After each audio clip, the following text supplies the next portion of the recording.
Hey guys, welcome back to the channel.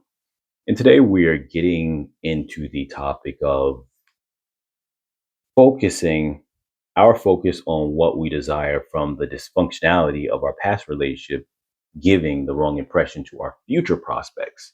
So, focusing on dysfunctionality, we obviously within the topic of relationships. Now, this is the kind of thing in which we come from a dysfunctional relationship and we feel so burned that we immediately come out to the world guns blazing like I'm never going through that again. So now you have the standard where you're like, this is what it's going to be. I'm never going through that again, and you put that on your shoulders. Now, between two concepts that I had spoke about in two previous videos, instant communication, or instant gratification of knowing things right away, with social media and whatnot and the new wave of how we function. We tend to start getting to know someone and say immediately, this is what I want, this is how I want things to be.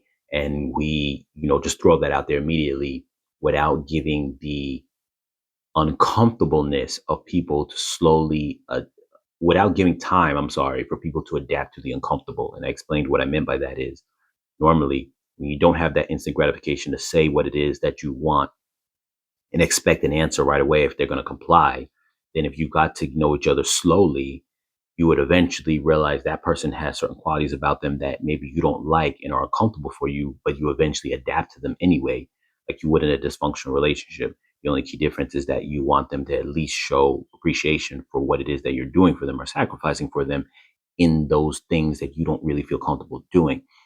Um, then jumping into the fact of, like I mentioned in a later video, but before this one, how your dysfunctional relationship could be the key to a healthy relationship, in that the dysfunctional things that the quote unquote in that dysfunctional relationship, you would do so many things bend over backwards for that person. Know that the next person in your life would want you to do those same things for them. The only difference, they're going to appreciate those things as opposed to not appreciate them. So those things that you've grown to do and bend over backwards that you probably would say to yourself, I wouldn't want to do, you eventually start functioning in that relationship doing those things you didn't necessarily like, but you realize it made the other person happy. Like I said, the key aspect that made that dysfunction was they never appreciated it. It never showed you appreciation for the things that you were doing. Now, coming fast forward into the topic we're getting into now about focusing on the dysfunctionality, sometimes we take all that energy that we had, and now when we go into the next relationship, or we're talking to someone to demand, we are talking to somebody and getting ready for the next relationship or getting to know somebody. Sorry about that. We start demanding these things that are so over the top because we're coming from a place of I don't ever want to experience that again. That can often scare somebody off, and so now we're kind of like diving similar to the topic we delve into before, but more now coming from the angle of the person who's receiving it and how scary that can be. So I'm going to give you an example. So in one example, um, so if there's a woman who came out of a relationship, and I've heard of a lot of stories like this, she was dating a guy and it was a little bit dysfunctional where that guy, she was hoping that she would be with a guy who was going to kind of be the breadwinner, even if she worked, but she wanted him to at least make as much money as she did or equal, not because necessarily she wanted him for his money, but she wanted to know he's a go-getter. He could hold the family down. He could hold the household down, that he will be there and oversee things. And check in my last one of my previous videos where I mentioned, and it probably should be the video that's right before this one, but um, where I mentioned about the top three things that a guy provides for a woman, top three things that a woman provides for a guy. And one of those things, besides for security, is future management that a guy will provide for a woman. So sometimes a woman wants to know that if that guy is that go-getter type and handles his financials, it means he's also going to be good at managing the future financials for not just the whole household, but the kids and the grandkids and everything else that comes afterwards. So there's been a lot of situations where women will say, okay, I get with a guy and he's just the type of guy who goes from job to job. Sometimes he's not working. Once he gets comfortable, he has her taking care of him, or maybe he's living at her place. He doesn't have a place of his own, and he's kind of bumming off her, and she might experience that. And so for that reason, when she gets ready to go into a new relationship, the first thing she says, she's like on the opposite end of that, but on the extreme. And so now she goes and says, well, I need a man who makes money, and he's got to make good money right away.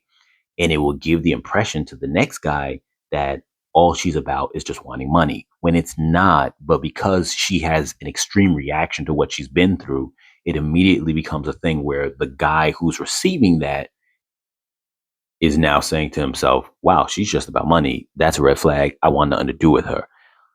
Same case in point or reverse for a man. You could have a man who dated a woman who never catered to his sexual needs. Maybe he was more of the nice guy type of guy.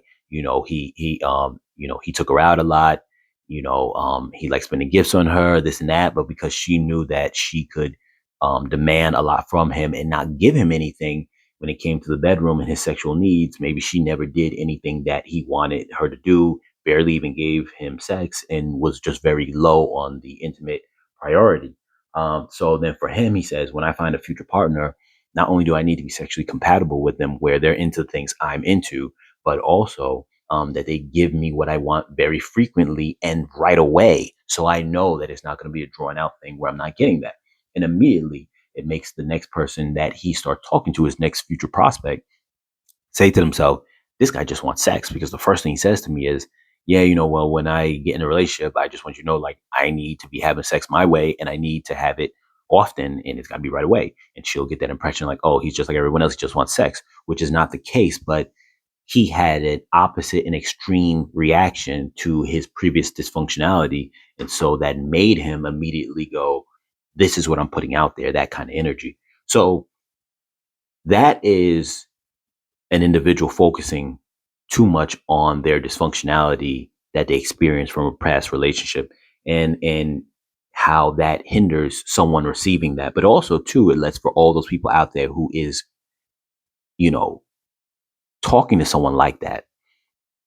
I would definitely say to them and advise to them, have a little bit of an understanding, open mind to that, and bend what's being said to you in a way, if you're the one receiving that, in a way that makes it more comfortable for you to digest, but do not outright push it away. Because, as I mentioned in a previous video, part of understanding what's going to make a relationship healthy is knowing that you have to receive the demands that that other person has, and you have to be willing to accept it. And just like you have demands of your own, you want them to accept your demands. Well, they're not going to accept your demands if you're not willing to accept theirs, or at least that's how a healthy dynamic would be.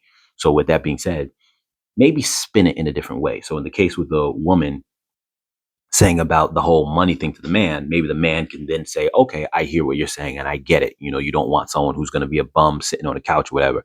But I'm not the type of person who is going to just spend my money randomly. But I definitely feel that, it is the right place for a man to be able to make a woman feel secure. But in addition to that, I am going to say what we're going to be able to spend on what we can't, because I have to make sure that the long term of the relationship maintains. So when you make it clear and set that boundary line, if they're a decent person, they'll receive that and go, you know what, I understand what he's saying and I get it. And my reaction may be a little extreme because of what I came from in the past, but I hear their side of it and I understand that there is some middle ground. And obviously, for the example of the man, if the woman hears a guy say, well, yeah, I want this is how I want sex, this is how my demands are, the woman can, like I said, soften the blow and go, all right, let me meet him halfway.